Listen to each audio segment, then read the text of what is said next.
기도를 부탁을 드리겠습니다.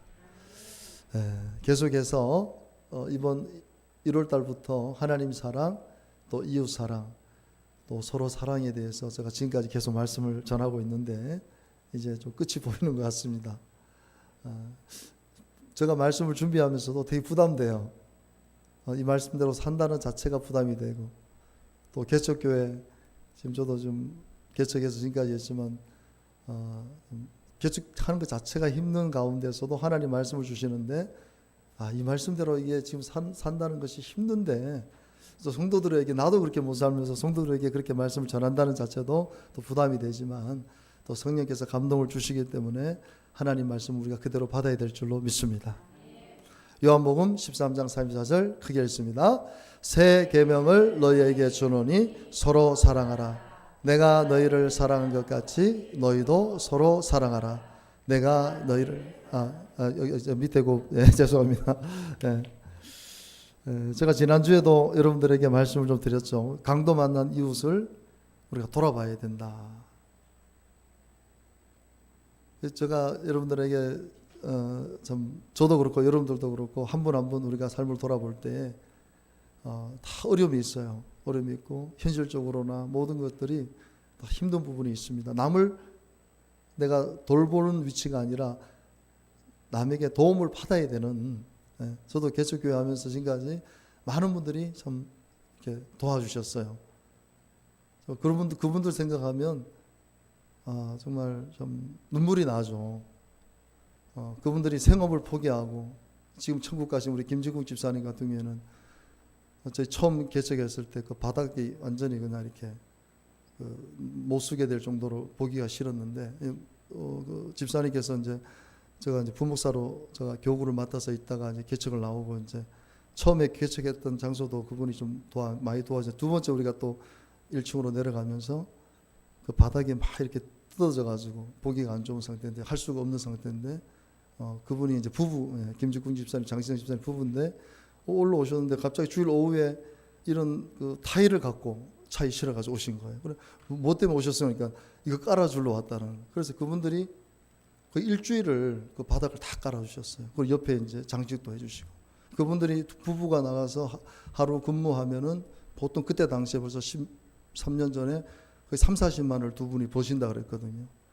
그 하루 일당을 다 포기하고 일주일 저희 교회 와가지고 그 바닥하고 옆에 있는 그런 공사들을 다 해주신 거예요. 그러니까 참 그런 거 생각하면 뭐 제가 그분들에게 뭘 해준 것도 없고 그냥 기도만 해줬을 뿐인데, 그렇게 개척한다고 해서 그렇게 제가 도움을 받았던 많은 분들 기억하면 제가 이제 보답해 드려야 되는데 아직도 제대로 보답을 못 해드리고, 생각날 때마다 제가 이렇게 기도를 해드리죠. 하나님, 우리 장시정 집사님은 지금 저기 청송에 계신데 늘 그분을 위해서 제가 이제 기도를 많이 하고 있습니다.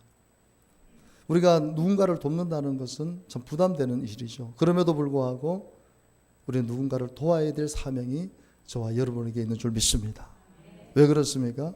예수님이 그러한 모습으로 우리에게 다가오고 있다는 것입니다. 강도 만난 자의 모습으로 우리에게 다가오는데 제사장도 피하여 갔고 레위인도 피하고 하나님을 예배하는 사람들이 다 피해 갔어요. 근데 유대인들이 혼혈아, 잡종이라고 그렇게 무시했던 사마리아인이 결국은 그 강도 만난 사람을 섬기게 됩니다.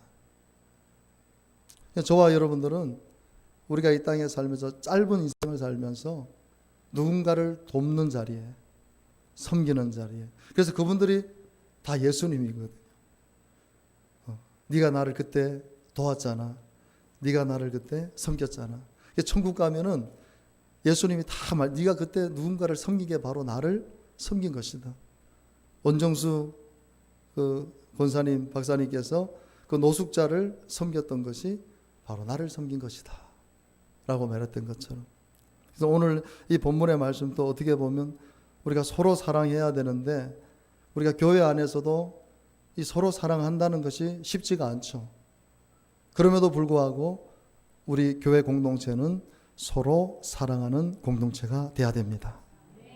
어떻게 해요? 내가 너희를 사랑한 것 같이. 그러니까 뭐든지 기준이 있지 않습니까? 뭐든지 기준이 있어요. 예수님은 기준 없이 우리에게 말씀하시는 것이 아니라 항상 기준을 주시고 우리에게 말씀하시는 것입니다. 어떤 기준입니까? 내가 너희를 사랑한 것 같이. 그래서 제가 이 말씀도 지금 오래전부터 묵상하면서 예수님 저 도저히 이렇게는 못할 것 같은데요.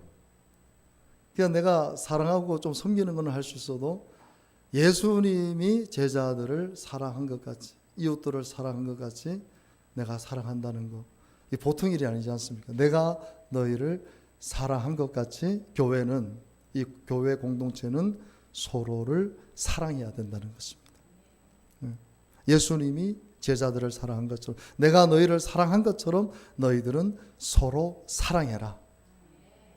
그래서 천국 가기 전에 교회가 천국이 되도록, 아마 그런 뜻으로 예수님이 말씀을 하신 줄로 믿습니다.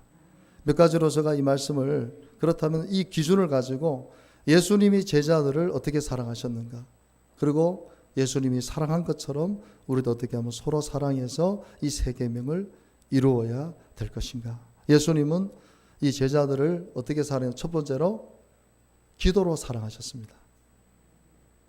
예수님은 제자들을 그냥 선택한 것이 아니고 밤새도록 제자들을 위해서 기도했어요. 그리고 날마다 아마 제자들을 위해서 예수님은 사랑의 기도를 올리셨을 겁니다. 누가복음 6장 12절 13절을 보면요, 이때 예수께서 기도하시러 산으로 가사 보면은 밤이 새도록, 제가 이런 구절을 보면은 좀 죄송스러워요. 예전에는 저도 좀 철학기도 좀 해봤는데 요즘은 게을러져 가지고 밤에 한번 기도하고 나면 거의 하루 이틀을 이제 고생을 해야 되다 보니까 제가 요즘은 좀 그 기도도 제대로 못 하는데, 예수님은 산에 가서 밤이 새도록 하나님 기도.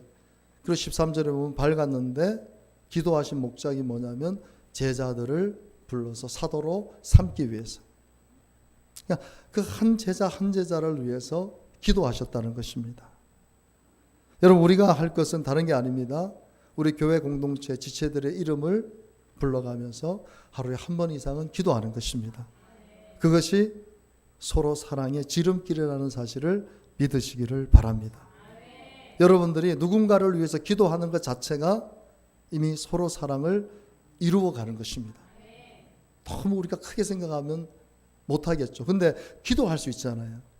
여러분들이 우리 교회, 또 우리는 지금 우리 교회 아닌 또 여러 목사님들 암으로 이렇게 참 암 수술하시고 아직도 회복되지 않은 가운데 어려움을 당하신 우리 목사님들, 또 우리 주변의 성도님들, 이웃들을 위해서 우리가 예배 때마다 먼저 기도하지 않습니까? 저는 그분들이 큰 힘을 얻을 것이라고 믿습니다. 큰 힘을 얻죠. 우리 감봉자 자매님 같은 경우 오늘도 제가 어제도 문자 보내서 7월 달에 이제 암 수치를 또 다시 검사를, 괜찮았는데 또 이제 몸이 좀 안 좋아지시는 바람에 암 수치를 또 이렇게 검사해서 제가 기도하고 있다고 했더니, 목사님 너무 감사합니다. 너무 감사하다 이렇게 문자가 왔는데, 우리가 누군가를 위해서, 또 우리 교회 지체들 가운데 어려움을 당하신 분들을 위해서 우리가 중보기도할 때 이것이 서로 사랑을 이룰 수 있는 출발이라는 사실을 믿으시기를 바랍니다. 그래서 에베소서 6장 18절에 보면요, 모든 기도와 간구를 하되 항상 성령 안에서 기도하고 이를 위하여 깨어 구하기를 항상 입으며, 자 밑에 밑줄만 크게 하면 있습니다. 여러 성도를 위하여 구하라. 교회 안에 우리 지체들을 위해서 기도하라는 것입니다. 우리 지체들을 생각하면서 그들의 어려움을 생각하면서 구하는 것, 이것을 하나님이 기뻐하실 줄 믿습니다. 우리가 예전에 이 찬양 참 많이 불렀죠. 당신이 지쳐서, 누군가 기도는 하고 싶은데 지쳐 있어요. 반드시 그런 분들이 있습니다. 그러니까 기도를 못하는 거예요. 눈물이 빗물처럼 흘러내리는 그런 상황들. 주님은 우리의 연약함을 아시고 또 사랑으로 인도하시죠. 때로는 우리가 홀로, 사람 분명히 있는데도, 옆에 지체가 있는데도 불구하고, 가족이 있는데도 불구하고 홀로라는 그런 느낌. 누구에게도 우리가 위로를 얻을 수 없는 상황에 처해 있는 그런 분들이 있죠. 주님은 아시네 당신의 마음, 그대 홀로 잊지 못하네. 왜 그렇습니까? 누군가 널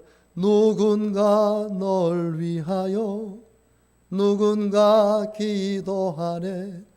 내가 홀로 외로워서 마음이 무너질 때 누군가 널 위해 기도하네. 여러분들이 누군가를 위해서 기도할 때요, 하나님이 역사하십니다. 저는 그거를 제가 목회자가 되면서 가장 감사하고 감격할 때가 바로 이겁니다. 누군가 성도님들 어려움을 성도님을 위해서 기도했을 때 하나님이 그 성도님들을 붙잡아 주시고 이렇게 세워주시고, 심지어는 극단적인 선택을 하려고 했다가 그것을 포기하고 주님께로 돌아오는 이런 것들을 제가 하나님께서 몇 번 경험하게 하시면서, 아, 내가 목회자가 된 게 너무 감사하다. 나는 그를 돌이킬 수 없지만 내가 그를 위해서 기도했을 때, 그 어려움 당한 사람을 기도했을 때 하나님이 그 사람의 마음을 움직이시는 것. 여러분들이 힘들고 어려운 사람을 위해서 간절히 기도하게 되면요, 하나님께서 그 사람을 회복시켜 주시는 거예요. 그래서 교회 안에 여러분들이 한 주간 다 다른 환경에서 살다가 오지만 우리는 무시로 성령 안에서 하나가 될 수 있어요. 서로 중보하는 것이죠. 몇 명 안 되잖아요, 우리 교회. 다 이름 기억하지 않습니까? 여러분들이 하루에 한 번이라도 우리 교회 공동체 지체들의 이름을 불러가면서 꼭 기도하시기 바랍니다. 그것이 우리 교회의 서로 사랑을 이루는 출발이고 지름길이 되는 것입니다. 두 번째로는요, 예수님은 이 제자들, 이웃들에 대해서 이 불쌍히 여기시고 또 그들의 필요를 채워주십니다. 이 오병이의 역사가 너무나 큰 기적이지만 그것은 어떻게 보면 아주 작은 것이거든요. 예수님처럼 그렇게 하실 분은 없지만 예수님이 그 메시지를 통해서 오병이의 기적은 지금도 일어날 수 있다라고 말씀하고 있는 것입니다. 예수님께서 마태복음 14장 13절 16절에 보면 오병이의 역사가 나타나는데요, 예수께서 들으시고 배를 타고 떠나서 따로 빈들에 가시니 무리가 듣고 여러 곳로부터 걸어서 따라간지라. 예수께서 나가 큰 무리를 보시는데 예수님께서 항상 불쌍히 여기는 마음, 그들을 보면서, 그래서 불쌍히 여기시니까 병자도 또 고쳐주십니다. 저녁이 되었는데, 그러니까 뭐 예수님께서 계속 하나님 말씀을 전하는데 떠나지 않고 계속해서 예수님께 머물러 있었는데, 보니까 제자들이 보니까 안타까워요. 그러니까 빈들이고 때도 저물었는데 먹을 게 없어요. 그러니까 저들을 다 돌려보내서 먹을 것을 사 먹게 하소서. 근데 예수님께서 16절에 보면요, 예수께서 진짜 갈 것 없다. 어떻게 합니까? 너희가 먹을 것을 주라는 거예요. 너희가 먹을 것을 주라. 불쌍히 여기시고 또 너희가 먹을 줄. 그래서 그 작은 아이가 가지고 있는 보리떡 5개, 물고기 2마리로 어떻게 합니까? 예수님께서 오병이의 역사를 일으키시는 거예요. 그러니까 여러분이 작은 것이라도 불쌍히 여기는 마음으로 누군가를 섬길 때 그것이 오병이의 기적의 출발이라는 사실을 믿으시기를 바랍니다. 이게 움켜쥐면 안 돼요. 작은 것 하나라도 내가 이거를 누구를 도울 수 있을까? 그런 마음을 가질 때 주님은 그런 마음을 가진 자를 통해서 오병이어의 기적을 일으키신다는 사실을 믿으시기를 바랍니다. 이게 자꾸 베풀어야 돼요. 움켜쥐면 안 됩니다. 오늘 밤에 여러분들 영혼을 불러가면 여러분 것 아무것도 없어요. 있을 때 작은 것 하나라도 내가 가지고 있을 때 어떻게 하면 이것으로 누군가, 어려움을 당한 누군가를 내가 섬길 수 있을까? 도울 수 있을까? 그럴 때 오병이의 기적이 나타나게 될 줄로 믿습니다. 예수님은요, 이 이웃들의 형편을 이해하고 마음을 알아주고 위로해 줍니다. 예수님이 막 그런 기적, 이적, 표적을 막 나타내시잖아요. 이게 우리 목회자들이 제일 조심해야 될 게 뭐냐면 은사를 받았을 때 조심해야 되거든요. 은사 받았을 때 조심해야 돼요. 이게 뭐 병 고치는 은사, 뭐 예언의 은사를 받았을 때 마귀가 교만한 마음을 줍니다. 그 사람을 무시합니다. 교주들이 이단들 교주들이 사람을 무시하잖아요. 함부로 대하고 함부로 말하고, 목사들이 막 성도님들을 막 함부로, 그러니까 영적으로 가스라이팅 시켜가지고 막 심지어는 막 그냥 예배 가운데 불러내가지고 막 뺨을 막 때리고 이런 동영상을 제가 볼 때마다 저게 정말 가능할까 하는데 그게 가능하거든요. 근데 여러분, 예수님은요, 생각해 보세요. 예수님은 무리를 걸으시고 수많은 기적과 이적과 표적을 나타내죠. 그러니까 예수님이 못하실 일이 없습니다. 예수님은 못하실 일. 예수님 하나님이세요. 이 땅에 육신의 몸을 입고 오신 하나님이세요. 하나님으로서의 표적들을 예수님은 친히 다 나타냈어요. 그러니까 다 하실 수 있어요. 예수님은 다 하실 수 있어요. 그럼에도 불구하고 예수님은 사람의 처지, 형편을 이해하십니다. 그리고 동정하시고. 저는 이 복음서를 읽을 때마다 너무 우리 예수님이, 내가 예수님을 믿는다는 자체가 너무 감사해요. 예수님이 저는 이단의 교주처럼 저는 사람들을 막 무시하고 이런 분이 아니라는 사실이 너무 왜 예수님 같은 능력이 나타나면 사람 다 가스라이팅 다 당합니다. 그렇게 표적이 나타나고 이적이 나타나면 사람들이 그냥 가스라이팅을 당하게 되어 있어요. 그런 사람이 시키면 시키는 대로 죽으라면 죽는 신유까지 내고 죽으라면 또 죽습니다. 예수님은 그런 분이 아니라는 사실이에요. 그 뭘 가르치고 우리도 그렇게 하라는 것입니다. 여러분 이 말씀을 보세요. 저는 이 말씀을 보면서 참 예수님 너무 인자하신 분이시고 인격적인 분이시다. 마가복음 6장 30절에 막 사역을 하는데 너무 많은 사람들이 오는 거예요. 너무 많은 사람들이 막 인산이래를 잠시 쉴 틈이 없는 거예요. 여기 보면 음식 먹을 겨를도 없다 했거든요. 그러니까 예수님이 그 상을 보시니까 이 제자들이 너무 안쓰러운 거예요. 그래서 예수님께서 너희는 따로 한적한 곳에 가서 잠깐 쉬어라는 거예요. 예수님이 기적을 일으켜서 그 상황들을 다 변화시킬 수 있음에도 불구하고 아닌 거예요. 왜? 제자들이 너무 힘들어 보이니까 너희들 따로 한적한 곳에 가서 잠깐 쉬어라고 예수님 말씀하시는 거예요. 저는 예수님 참 너무 좋아요. 이런 말씀들이 성경에 기록된 것이 너무 감사해요. 우리도 이렇게 해야 될 줄로 믿습니다. 뭘 그만한 일로 그래? 어려움을 당한 사람들 뭐 좋은 얘기 해준다고 뭘 그런 일 가지고 그래? 뭐 그게 그렇게 슬퍼할 일인가? 뭐 저런 일로 저런 시간을 낭비해? 아유 왜 저렇게 사람이 못나게 굴어? 하는 일도 하면서 뭘 저렇게 피곤해? 당신이 참으면 되지 뭘 그걸 못 참어? 막 이런 식으로 이제 그럴 때 마음에 안 그래도 상처를 받고 사는 사람 더 상처받잖아요. 저도 그런 사람입니다. 저도 저 아내가 힘들어할 때 위로해 주지 못하고 뭘 그런 거 가지고 힘들어하냐고. 회개는 하지만 잘 안 바뀌어요. 이상하게. 노력 많이 합니다.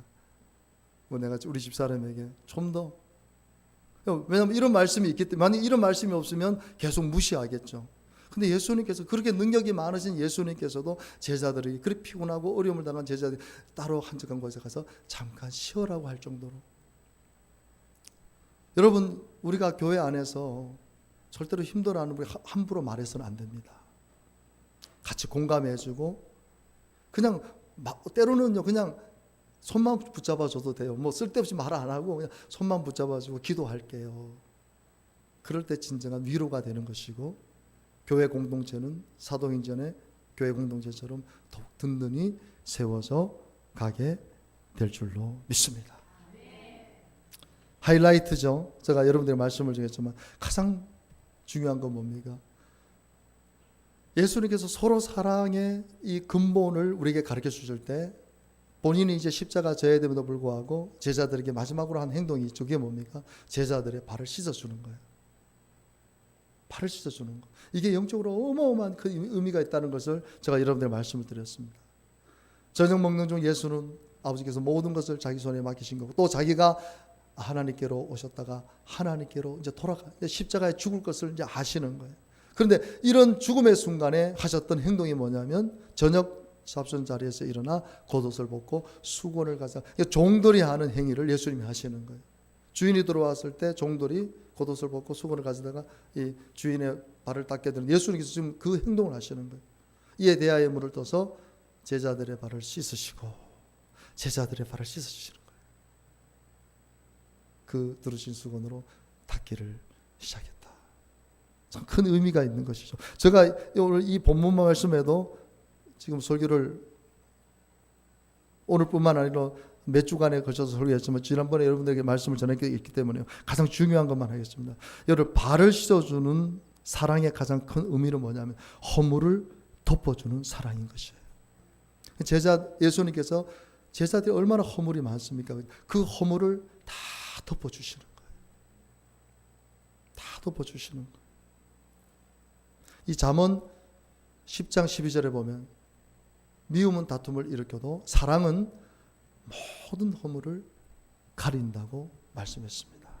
사랑은 모든 허물을. 여러분 이 국어사전에 보면 허물이라는 이 뜻이 잘못 저지른 실수, 허물을 들춰내다 이렇게 되어 있어요. 그러니까 이 허물이라는 게 큰 의미가 그렇게 큰 의미를 내포하지 않죠. 근데 히브리어로 이 허물이 뭐냐면 페샤라는 뜻이에요. 페샤.